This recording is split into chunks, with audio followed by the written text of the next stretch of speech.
We're going to write the equation of a quadratic if we're given a point and a vertex.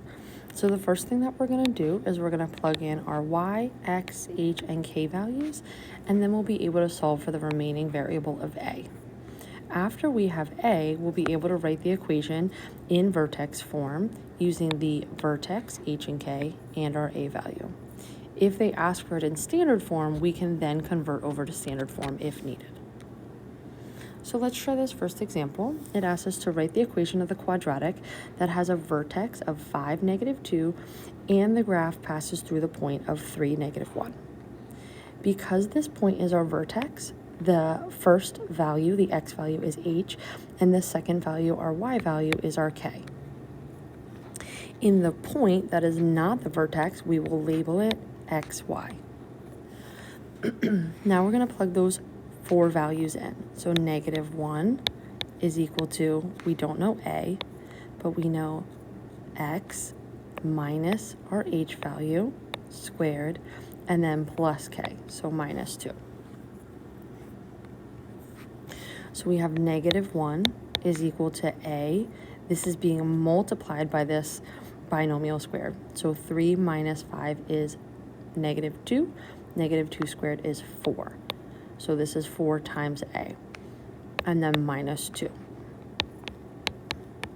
I like to write it like this because we're more used to the coefficient being in the front. And now we can solve.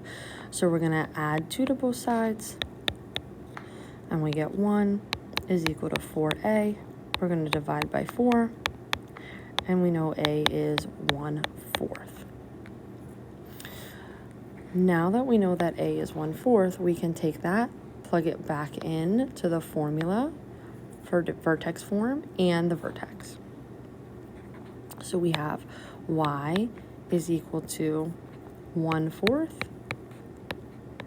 x minus h squared plus k.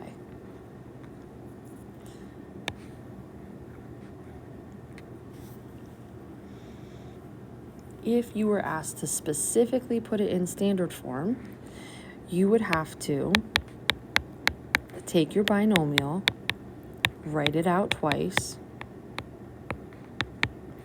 multiply those guys together, then distribute your 1/4 in, and then subtract. So at that point, you're following PEMDAS of doing the exponent, multiplying, and then subtracting.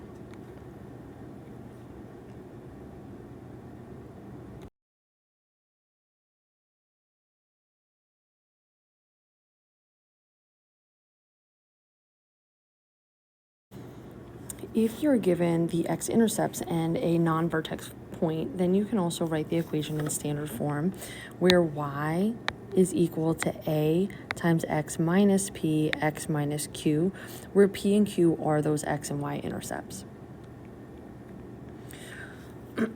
So here they're giving us the x-intercept of -1 and -3, and through the point 0, 3. So we know that this is x and y.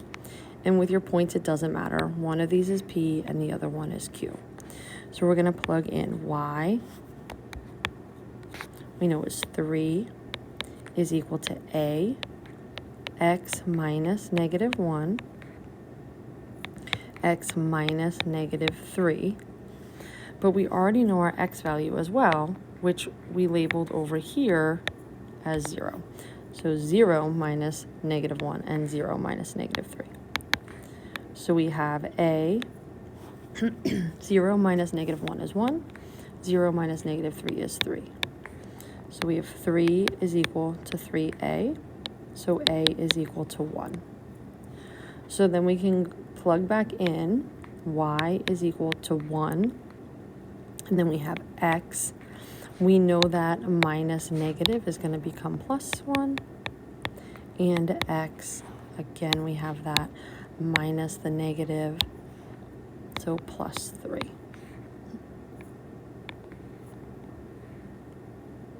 And that's your equation of the quadratic. You could double distribute and get it in standard form. So here you would have x squared plus 4x plus 3, which is one of the forms that we're kind of more used to. And in order to do that, I multiplied the binomials together first, and then I distributed in the 1.